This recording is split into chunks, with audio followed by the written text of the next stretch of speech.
Okay, నిన్న ఇచ్చినటువంటి ప్రాబ్లంలో ఒక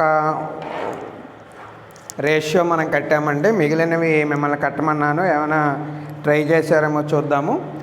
రెండో రేషియో రాసుకోండి.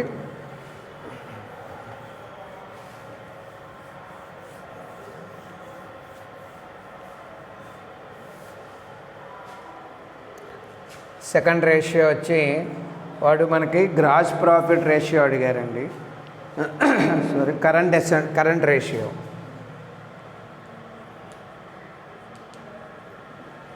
కరెంట్ రేషియో ఫార్ములా ఏం చెప్పాం మనం? Current assets by current liability. ప్రస్తుత ఆస్తులు బై ప్రస్తుత అప్పులు. ఇక్కడ చూడండి, ప్రస్తుత ఆస్తులు ఏమున్నాయో చూడండి.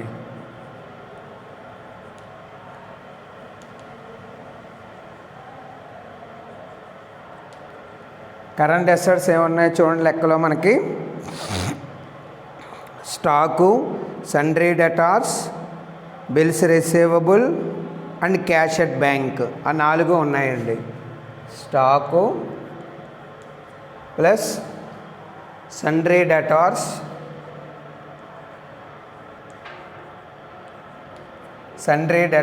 వివిధ రుణగ్రస్తులు, అలాగే బిల్స్ రిసీవబుల్,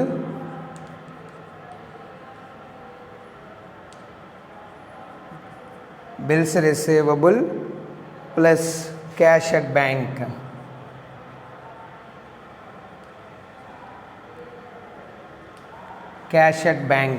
ఈ 4 ఉన్నాయండి. వీటి అమౌంట్స్ వేసుకోండి ముందు.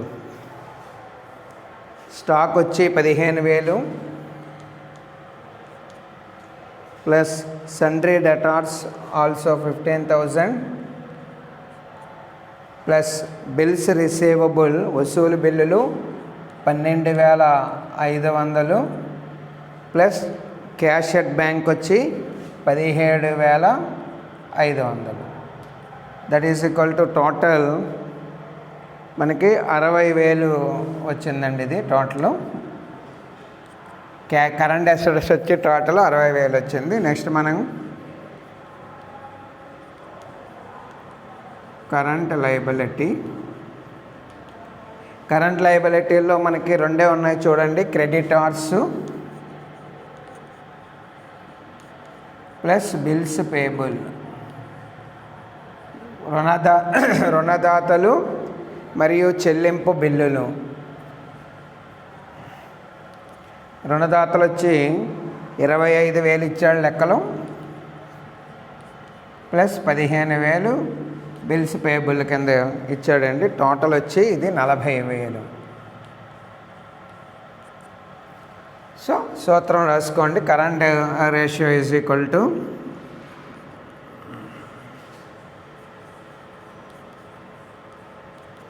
Current ratio is equal to 60,000 by 40,000. That is equal to 1.5 times.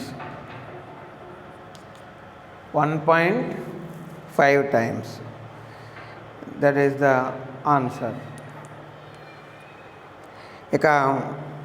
ఎక్కించండి. Next ratio వచ్చి మనకి గ్రాస్ ప్రాఫిట్ రేషియో అడిగారు.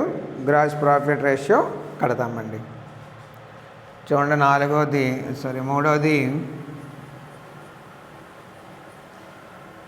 Gross profit ratio.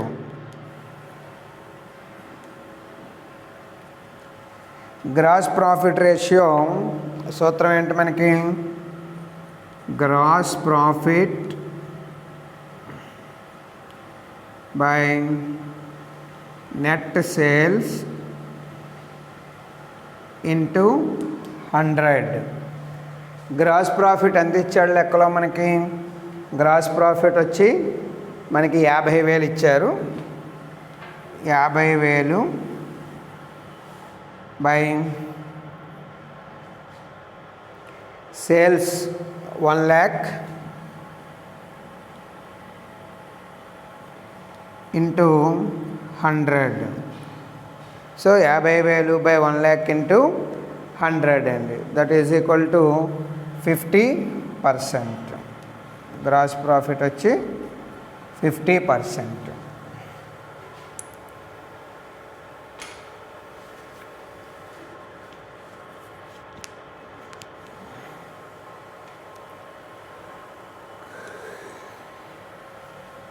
Next ratio net profit ratio.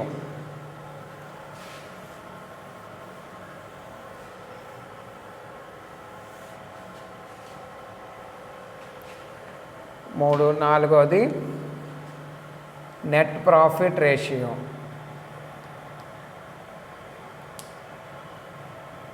Net profit ratio సూత్రం వచ్చి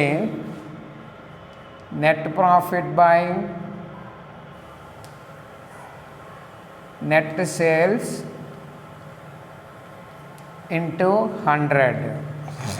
net profit by net sales into 100. Net profit ఎంత వచ్చింది మనకి? 20,000 ఇచ్చారు. 20,000 by net sales 1 lakh into 100. So that is equal to, చూడండి ఇక్కడ 3 సున్నాలు, ఇక్కడ 2 సున్నాలు తీసేస్తే మనకి 20% నెట్ ప్రాఫిట్ రేషియో రావడం జరిగింది.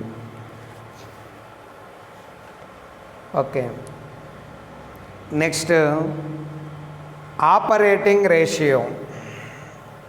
నెక్స్ట్ రేషియో ఆపరేటింగ్ రేషియో, నిర్వహణ నిష్పత్తి.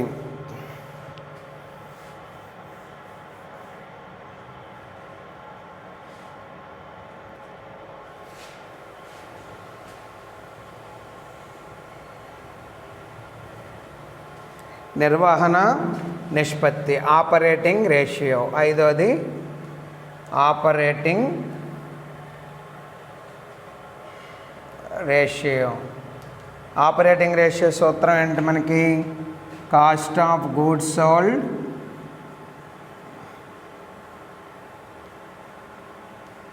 ప్లస్ ఆపరేటింగ్ ఎక్స్పెన్సెస్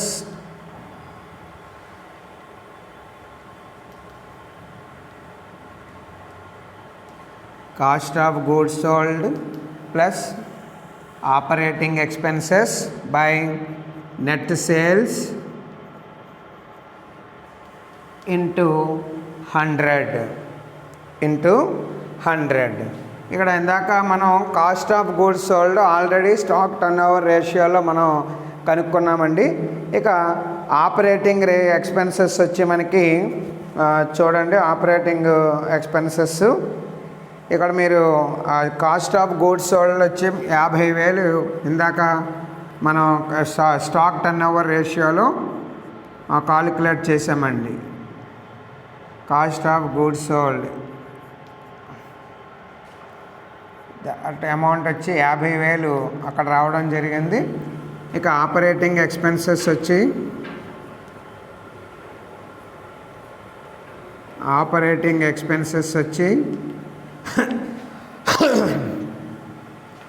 ఇక్కడ చూడండి, లెక్కలో మనకి ఆపరేటింగ్ ఎక్స్పెన్సెస్ 15,000 ప్లస్ ఇంట్రెస్ట్ ఒక 3,000 ప్లస్ సెల్లింగ్ ఎక్స్పెన్సెస్ 12,000. టోటల్గా మనకి 30,000 రూపాయలు ఆపరేటింగ్ ఎక్స్పెన్సెస్ కింద మనకి రావడం జరిగింది. అర్థమైందండి? ఇప్పుడు సూత్రాన్ని చూసినట్లయితే operating ratio is equal to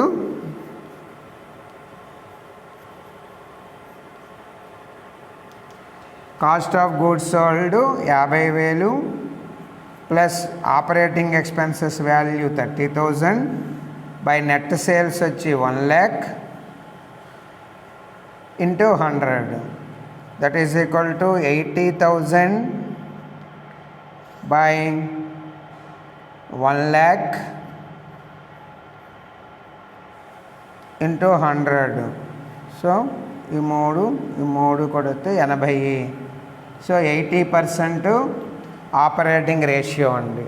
operating ratio 80%.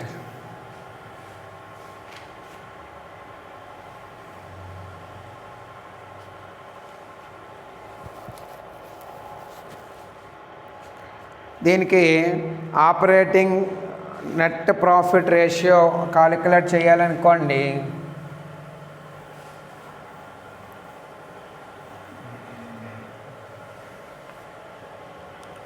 Operating net profit ratio ఆరోది operating net profit ratio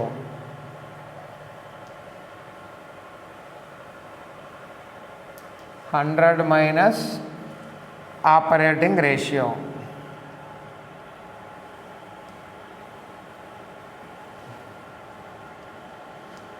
that is equal to 100 - 80, 20%. Operating net profit ratio 20%. Next మనకి కట్టమన్నటువంటి రేషియో ఏంటండి? Liquidity ratio.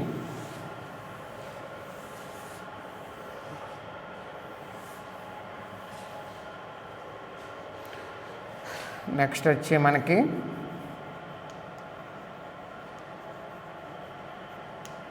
Liquidity ratio. Liquidity రేషియోకి సూత్రం ఏంటి? ద్రవ్యత్వ నిష్పత్తి. ద్రవ్యత్వ నిష్పత్తికి సూత్రం ఏంటి? లిక్విడిటీ అసెట్స్, ద్రవ్యత్వ గల ఆస్తులు బై కరెంట్ లయబిలిటీ.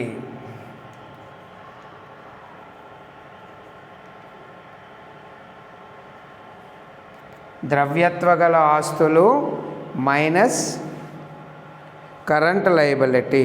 ఇక్కడ చూడండి, మనకి ఇందాక మీరు ఆల్రెడీ ఆ కరెంట్ అసెట్స్ మీరు కాలిక్యులేట్ చేశారు చూడండి. ఆ కరెంట్ అసెట్స్లో మనం సరుకు తీసేస్తే వచ్చేటటువంటి మొత్తాన్ని లిక్విడిటీ అసెట్స్ కింద చెప్తామన్నమాట అండి. అర్థమైందా? దీన్ని లిక్విడ్ అసెట్స్,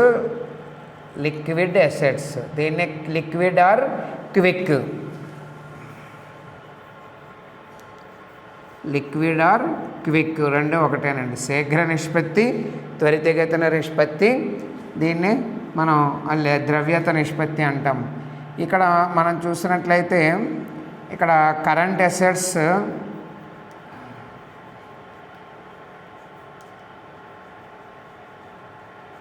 మైనస్ స్టాక్ అండి. ఇందాక మనకి కరెంట్ అసెట్స్ క్యాలిక్యులేట్ చేశారు కదండి. ఎంత కరెంట్ అసెట్స్ ఇందాక మనం టోటల్ చేశారు చూడండి. పైన ఎంత వచ్చింది? మనకి 60,000 వచ్చింది. 60,000లోంచి -15,000 సరుకు తీసేస్తే వచ్చేది మనకి క్విక్ అసెట్స్ అంటాం అన్నమాట. అంటే ఇమీడియట్గా నగదు రూపంలోకి వచ్చే ఆస్తుల్ని క్విక్ అంటాం. ఇప్పుడు సరుకు అనేది మనకి ఇమీడియట్గా నగదు రూపంలోకి రాదండి. ఎందుకంటే అది అమ్ముడవడం అనేటటువంటిది కొంత టైం టేకెన్. అదే మిగతా ఉన్నాయనుకోండి, ఎంతో కొంత ఇమీడియట్గా నగదులోకి రావడానికి అవకాశం ఉంటుంది. అందుకోసం ఇక్కడ ఈ క్విక్ ఆర్ లిక్విడ్ అనే మాటని వాడతారన్నమాట. Therefore liquid ratio is equal to liquidity ratio. సూత్రంలో క్విక్ అసెట్స్ వచ్చి 45,000. అలాగే కరెంట్ లయబిలిటీస్ చూడండి, ఇందాక కాలిక్యులేట్ చేశారు కదండి. క్రెడిటార్స్, బిల్స్ పేబుల్, ఇది 40,000. 45,000, 40,000 that is equal to 1.125 times రెట్లు. 1.125 టైమ్స్ రెట్లు అని రాయాలి.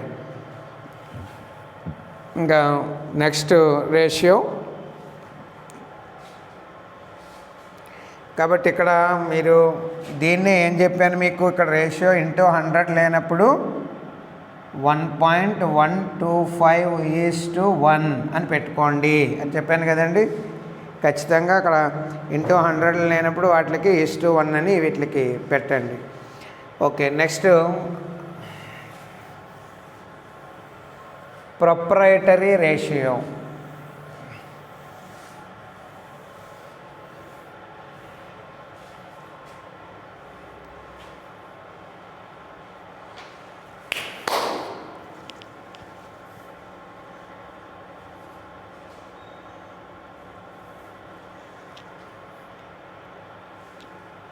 Proprietary ratio.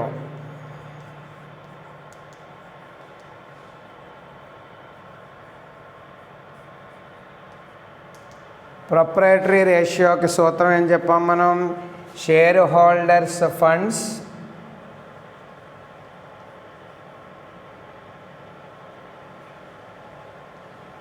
యాజమాన్యపు లేదా వాటాదారుల నిధులు బై టోటల్ అసెట్స్, మొత్తం ఆస్తులు ఇంటూ 100. ఈ లెక్కలో share holder funds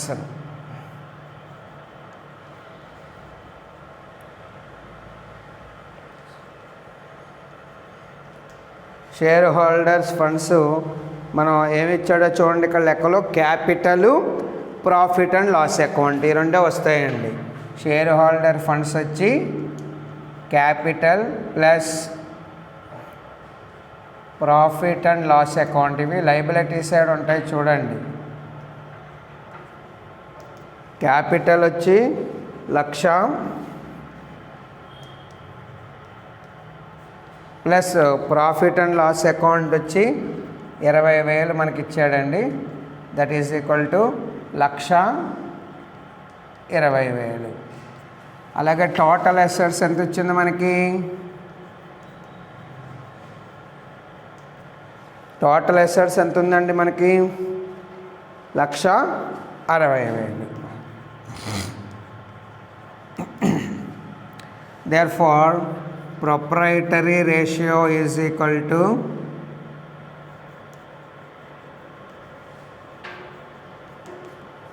1,20,000 by 1,60,000 into 100. That is equal to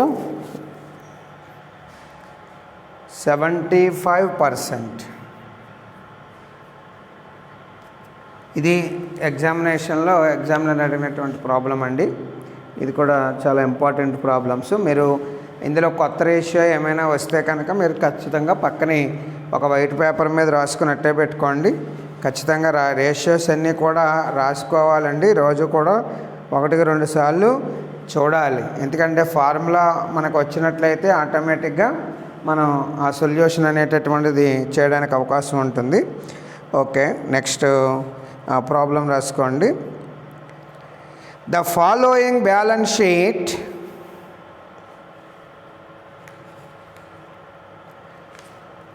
Shri company limited. The following balance sheet Sri Company Limited for the year ending 31st December 2013 was as follows. Sri company యొక్క ఆస్తి అప్పుల పట్టి 31 December 2013 ఈ క్రింది విధంగా 13న ఈ క్రింది విధంగా ఉన్నది. అప్పులు మొత్తము, ఆస్తులు మొత్తము. అప్పులు రాసుకోండి. షేర్ క్యాపిటల్ బ్రాకెట్లో ₹10 per షేర్. వాటా మూలధనం బ్రాకెట్లో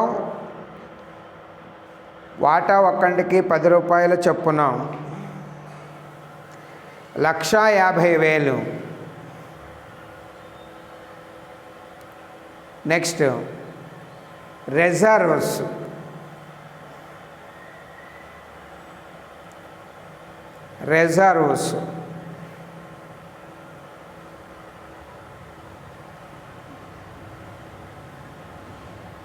రిజర్వులు 30,000, 30,000. నెక్స్ట్ లాభ నష్టాల ఖాతా, ప్రాఫిట్ అండ్ లాస్ అకౌంట్. లాభ నష్టాల ఖాతా 45,000. జనరల్ లోన్స్, సాధారణ అప్పులు 1,20,000.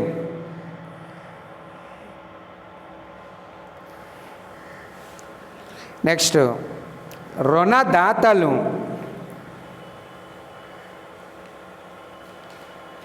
75,000.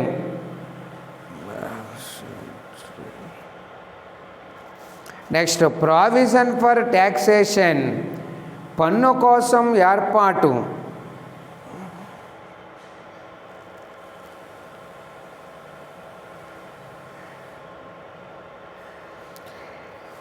30,000.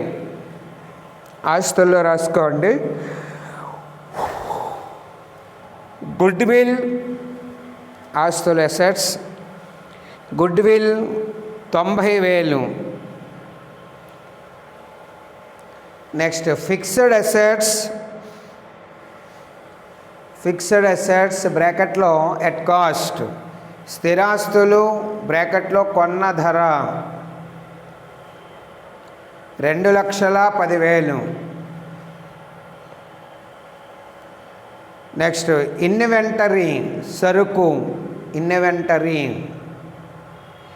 45,000. ఇన్వెంటరీ అన్నా సరుకన్నా ఒకటే. నెక్స్ట్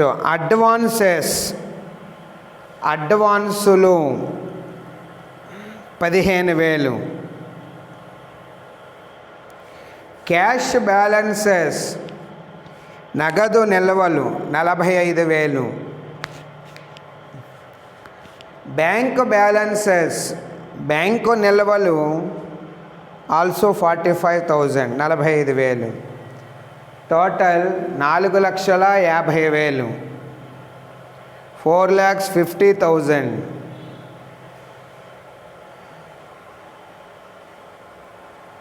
నెక్స్ట్ రాసుకోండి దాని క్రింద సేల్స్ డ్యూరింగ్ ద ఇయర్, సంవత్సరంలో జరిగిన అమ్మకాలు, సేల్స్ డ్యూరింగ్ ద ఇయర్ సంవత్సరంలో జరిగిన అమ్మకాలు 8,40,000, 8,40,000. ఈ క్రింది నిష్పత్తులను లెక్కించండి. Calculate the following ratios. 1 అప్పు ఈక్విటీ నిష్పత్తి,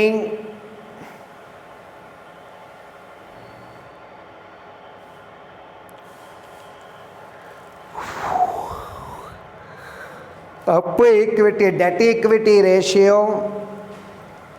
2 లిక్విడిటీ రేషియో, ద్రవ్యత్వ నిష్పత్తి. 3 fixed assets to current assets ratio, స్థిరాస్తులు ప్రస్తుత ఆస్తుల నిష్పత్తి.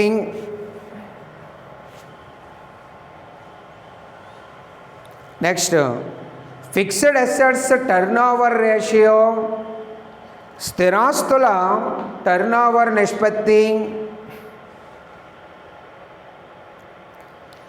నెక్స్ట్ స్థిరాస్తులు నికర విలువ నిష్పత్తి, fixed assets to net worth ratio.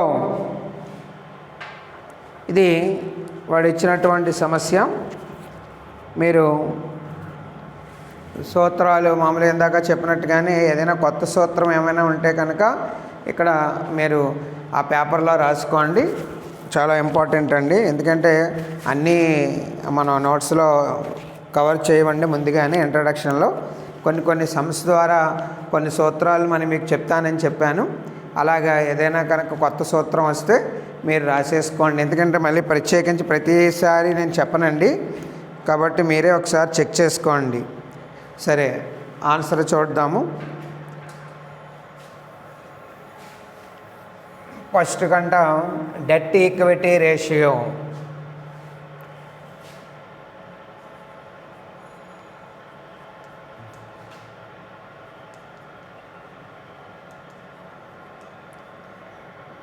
Debt equity ratio దీని ఫార్ములా ఏంటి? మనకి అవుట్సైడర్స్ ఫండ్స్, బయట వ్యక్తుల యొక్క నిధులు, బయటవారి నిధులు బై షేర్ హోల్డర్స్ ఫండ్స్, వాటాదారుల నిధులు. ఇప్పుడు ఇచ్చినటువంటి లెక్కలో మీకు బయట వారికి సంబంధించినటువంటి అంటే సంస్థ లోపల యాజమాన్యాలు కాకుండా బయట వ్యక్తులు ఉండేటటువంటి నిధులు ఏంటో చూడండి. ఇది అప్పుల వైపు చూసుకోండి మీరు. డెట్, ఈక్విటీ, అప్పు, రుణము. కాబట్టి మీరు ఆస్తుల్లో వెతుక్కోక్కర్లేదు, ఆస్తుల బట్టిలో అప్పుల వైపు వెతుక్కోండి. ఈ అప్పుల వైపు చూడండి, మనకి షేర్ క్యాపిటల్ ఇది వాటాదారుడికి వెళ్ళిపోతుంది. రిజర్వ్స్ ఇది కూడా వాటాదారుడికి వెళ్ళిపోతుంది. ప్రాఫిట్ అండ్ లాస్ అకౌంట్ ఇది కూడా వాటాదారుడే పట్టుకెళ్ళిపోతాడు. ఇక జనరల్ లోన్స్, ఇది జనరల్ లోన్స్ అనేది ఇక్కడ బయట నుంచి తెచ్చుకునేటటువంటి అప్పు.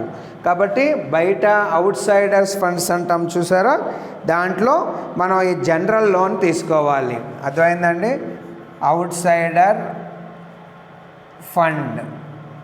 ఫండ్స్లో మనకి జనరల్ లోన్ అంటే మనకు బ్యాంకుల నుంచి కానివ్వండి, డిబెంచర్ల దారి నుంచి కానివ్వండి, అంటే సెమీ సెక్యూరిటబుల్ లాంగ్ టర్మ్ లయబిలిటీస్ అన్నీ కూడా ఇక్కడ మనం తీసుకుంటాము. నెక్స్ట్ చూడండి, క్రెడిటార్స్, ప్రావిజన్ ఫర్ ట్యాక్సేషన్ ఈ రెండు కూడా మనం కరెంట్ లయబిలిటీగా తీసుకోవాలి. ఆల్రెడీ మనం ఫండ్స్ ఫ్లో స్టేట్మెంట్లో చేసాము. అర్థమైందా? ఓకే. ఇది ఒక్కటే ఉందండి. ఇక్కడ జనరల్ లోన్ వచ్చి మనకి ఎంత ఇచ్చాడు అమౌంటు? 1,20,000, 1,20,000. ఇక షేర్ హోల్డర్ ఫండ్స్ వచ్చేటప్పటికి ఇందాక మనం చెప్పుకున్నట్టుగా షేర్ హోల్డర్ ఫండ్స్లో ఒకటి capital plus reserve plus profit and loss account. So మూలధనం అనేది ఎంత ఇచ్చాడు మనకు లెక్కలో? 1,50,000. రిజర్వులు అనేది 30,000 ప్లస్ 45,000. ఓకే. టోటల్ వచ్చి మనకి 2,25,000. Therefore, debt equity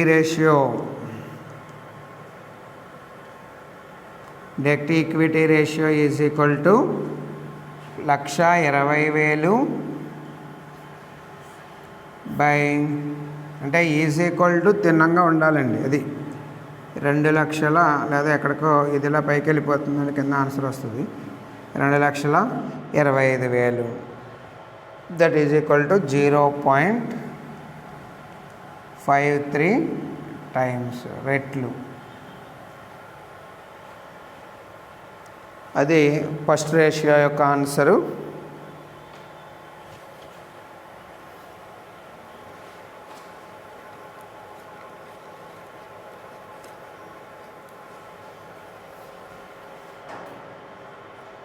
నెక్స్ట్ రెండవ రేషియో చూడండి. రెండవ రేషియో ఏం అడిగాడు మనకి? Liquidity ratio.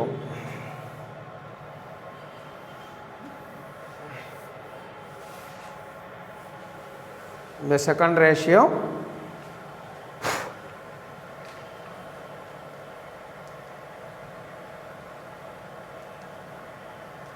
లిక్విడిటీ రేషియో సూత్రం ఏంటి? liquid assets or quick assets by current liability.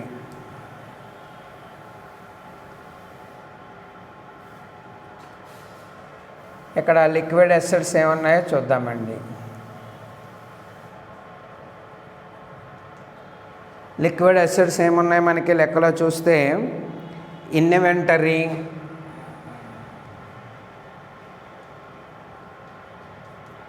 Inventory, plus advances,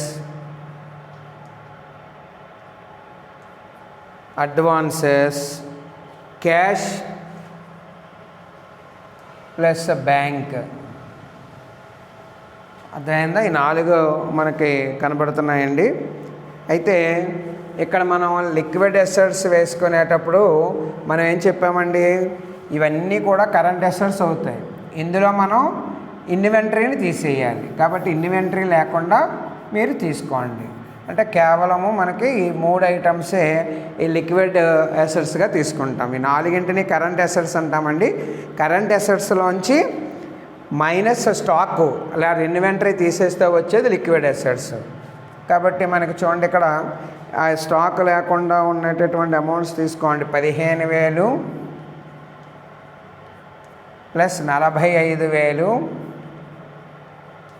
plus 45,000. So 1,05,000 it is liquid assets. Next ఏంటి, కరెంట్ లయబిలిటీ. కరెంట్ లయబిలిటీస్ మనం ఇందాకనే చెప్పుకున్నామండి. 2 ఐటమ్స్ ఉన్నాయి ఇక్కడ, creditors plus provision for taxation, ఆదాయ పన్ను కొరకు ఏర్పాటు. ఇక్కడ క్రెడిటార్స్ వచ్చి ఎంత ఇచ్చాడు మనకి లెక్కలో, 75,000 లెక్కలో ఇచ్చారు మనకి. ప్లస్ ప్రావిజన్ ఫర్ ట్యాక్సేషన్ వచ్చి 30,000 రూపాయలు మనకి ఇవ్వడం జరిగింది. సో ఇది కూడా మనకి 1,05,000 వస్తుందండి. Therefore liquid ratio is equal to liquidity ratio is equal to 1,05,000 by 1,05,000, that is equal to 1 time 1:1. that is the answer. ఎక్కించండి.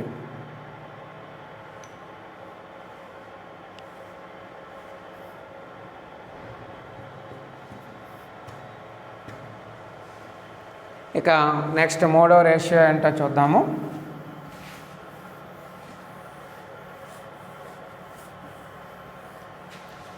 మూడో రేషియో ఏంటండి, fixed assets to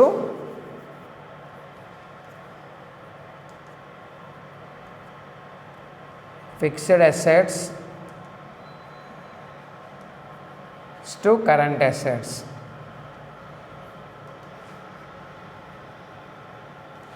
current assets ratio. దీని సూత్రం ఏంటంటే మనకి చూడండి, ఏదైతే ముందు ఇచ్చాడో దాన్ని బై చేసుకోండి. ఫస్ట్ అది చూపించండి. Fixed assets by current assets.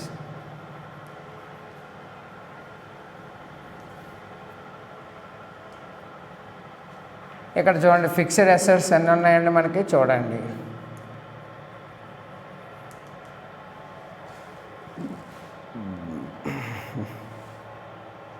Fixed assets మనకి గుడ్ విల్ ఒకటి ప్లస్ ఫిక్స్డ్ అసెట్స్ 2 కలిపి ఇచ్చాడు మనకి. గుడ్ విల్ ఎంత ఉందండి, 90,000 ప్లస్ 2,10,000, టోటల్గా ఇది 3,00,000 రూపాయలు మనకు రావడం జరిగింది. అలాగే current assets,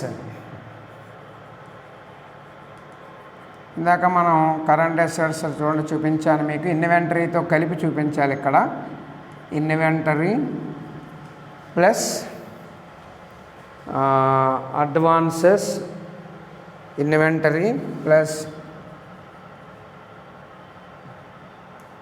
advances, cash plus bank. ఇందాక ఇక్కడ ఇన్వెంటరీ అనేది ఎంత ఉందండి, 45,000 లెక్కలో మనకి ఇచ్చినటువంటిది.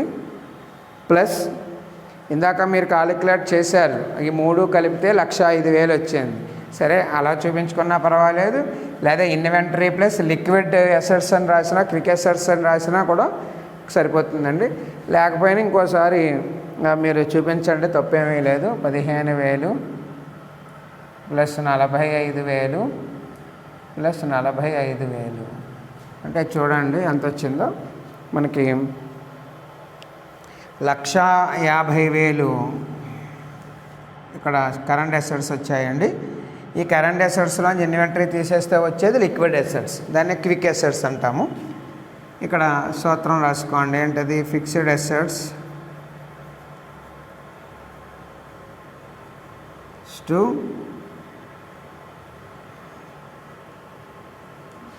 Current assets ratio. సూత్రం ఏంటంటే మనకి ఆల్రెడీ ఫిక్స్డ్ అసెట్స్ అంతా 3 లక్షలు ఉన్నాయి బై కరెంట్ వచ్చి 1,50,000. That is equal to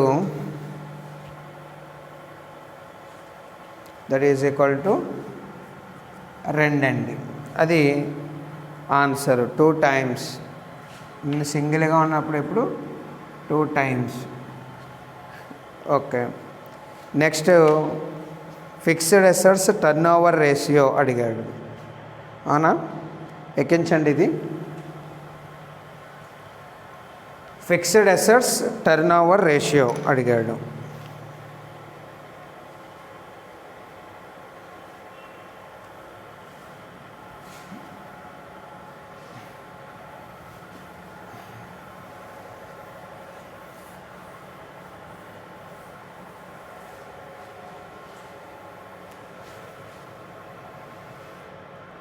fixed assets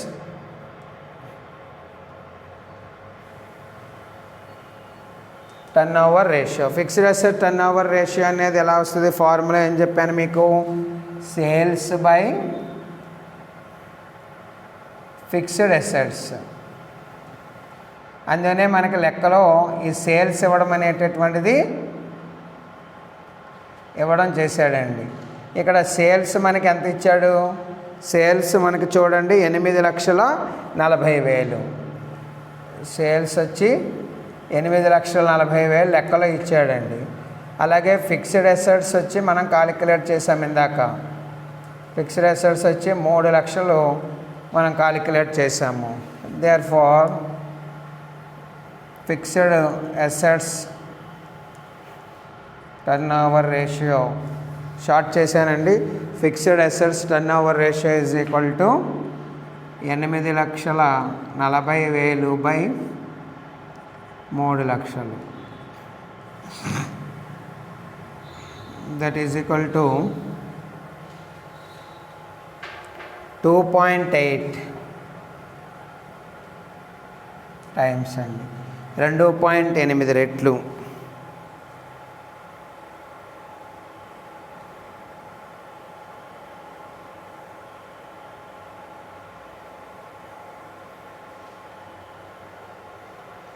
next ratio, ఇది కొత్తది రాసుకోండి మీరు.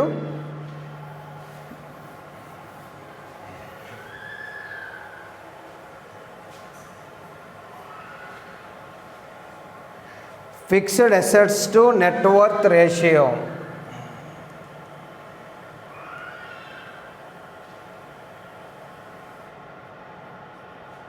Fixed assets to net worth ratio. ఎప్పుడు కూడా మీకు ముందే ఉందో అది రాసేయమన్నాను కదండి. Fixed assets by net worth. ఇక్కడ ఆల్రెడీ మీకు ఫిక్స్డ్ అసెట్స్ తెలుసండి. ఫిక్స్డ్ అసెట్స్ ఎంత ఇచ్చాడు మనకి? 3 లక్షలు ఉన్నాయి. ఇది ఆల్రెడీ కాలిక్యులేట్ చేసి పెట్టుకున్నాము. ఇక నెట్వర్త్ అంటే చూడండి, నెట్వర్త్ ఎలా వస్తుంది అంటే, నెట్వర్త్ మనకి టోటల్ అసెట్స్ ఎంత ఇచ్చాడండి? టోటల్ అసెట్స్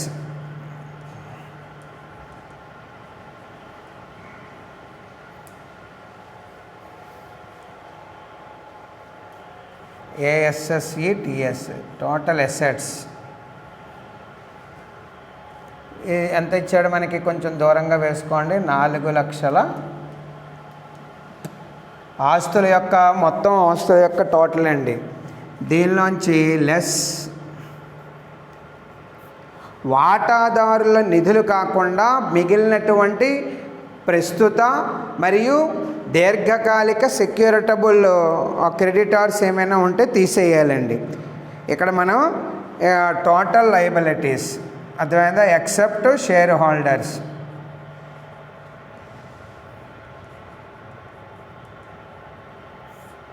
టోటల్ లయబిలిటీస్ దీంట్లో చూడండి, టోటల్ లయబిలిటీ వచ్చేటప్పటికి జనరల్ లోను 1,20,000. నెక్స్ట్ వచ్చి మనకి క్రెడిటార్స్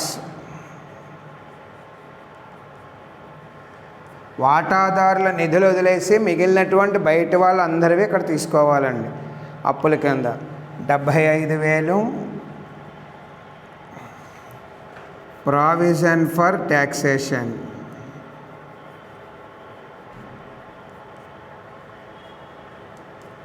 ప్రావిజన్ ఫర్ ట్యాక్సేషన్ 30,000.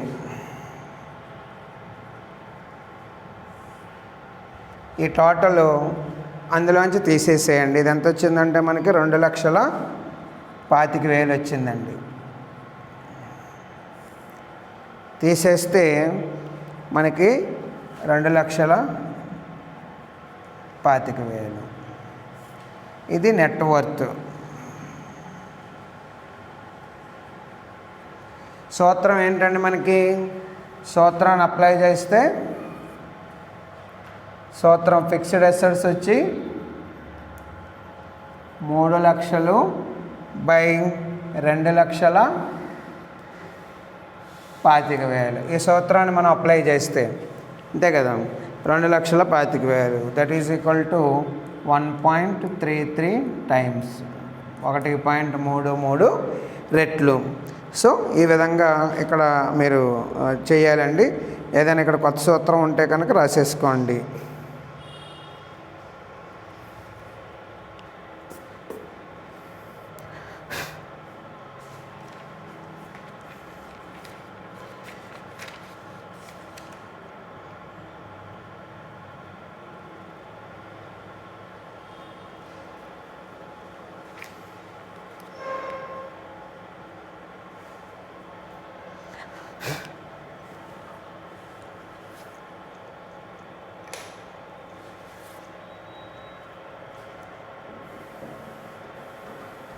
ఇప్పుడు ఇదే లెక్కలో వాడు అడిషనల్గా ఇంకో సూత్రం అడిగాడు అనుకోండి. సపోజు ఎలా అంటే fixed assets to current assets rate కట్టారు కదండి, అలా కాకుండా current assets to fixed assets అని ఇచ్చాడు అనుకోండి.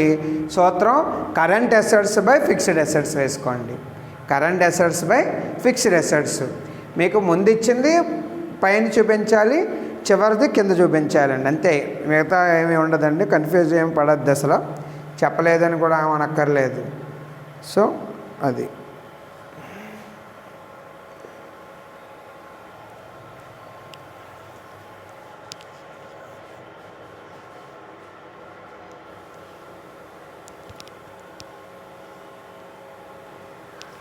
రేపు క్లాసులో మిగతా సమస్య చూద్దామండి.